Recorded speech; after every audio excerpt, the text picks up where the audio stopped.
হবে না, বন্ধ হয়ে যাবে। মন দিয়ে শুনুন, আমি প্রথমেই বলেছি রামায়ণ মহাভারত গালগপ্পের গ্রন্থ। কেন বলেছি গালগপ্পের গ্রন্থ? প্রমাণ দেখে নিন। সীতাকে তুলে নিয়ে গেছে রাবণ। রাবণ যখন তুলে নিয়ে গেল, যুদ্ধ করে যখন সীতাকে ফিরিয়ে আনলো, সীতা বললে, হে প্রভু, আপনি আমার জন্যে রাবণকে পরাস্ত করেছেন, এর জন্য আমি ধন্য।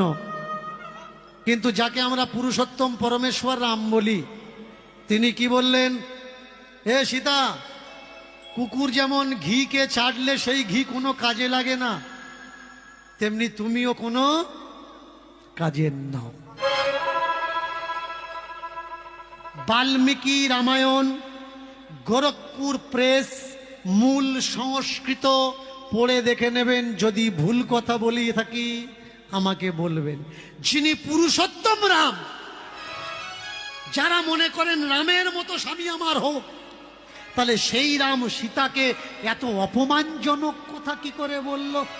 শুধু তাই নয়, ধর্ম নারীকে কখনো সম্মান দেয়নি। ধর্ম নারীকে শুধুমাত্র অসম্মান করেছে, অপমান করেছে, অপবাদ করেছে, আর কিচ্ছু করেনি। তুলে ধরছি, ভালো করে শুনুন।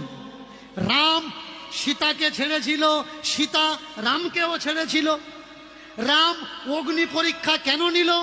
সীতা অসতী কিনা, যে তুমি আগুনের ভিতরে ঢোকো আর বেরিয়ে এসো, তুমি যদি অক্ষত অবস্থায় চলে আসতে পারো, আগুন যদি তোমাকে না পোড়ায়, তাহলে জানবো তুমি সতী। আচ্ছা রাম, রাবণ যদি সীতাকে উঠিয়ে নিয়ে গেল, তুমিও তো সীতা ছেড়েছিলে। সীতার সতীত্ব পরীক্ষা নেওয়ার জন্যে সীতাকে আগুনের ভিতরে ঢোকানো হলো, তুমি কেন ঢুকলে না সতের পরীক্ষা দেওয়ার জন্যে? যে হে সীতা, তুমি আর আমি এতদিন কাছাকাছি ছিলাম না, দেখো আমি আগুনের ভিতরে ঢুকে পরীক্ষা দিচ্ছি, আমি সৎ আছি, এবার তুমি পরীক্ষা দাও। পরীক্ষাটা সংসারে শুধু নারীর বেলা, বেটা ছেলেরা কি কোনো দোষ করে না? পাড়ার মানুষ চোখ ঠেলে, ওই বউটা খুব খারাপ, ওই বউটা খুব খারাপ। কেন?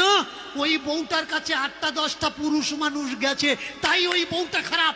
বলুন তো, কোনো বেটা ছেলে যদি ওই বউটার কাছে না যেত, ওই বউটা কি খারাপ হতো? ওই বউটাকে কে খারাপ করেছে? পুরুষ মানুষে খারাপ করেছে।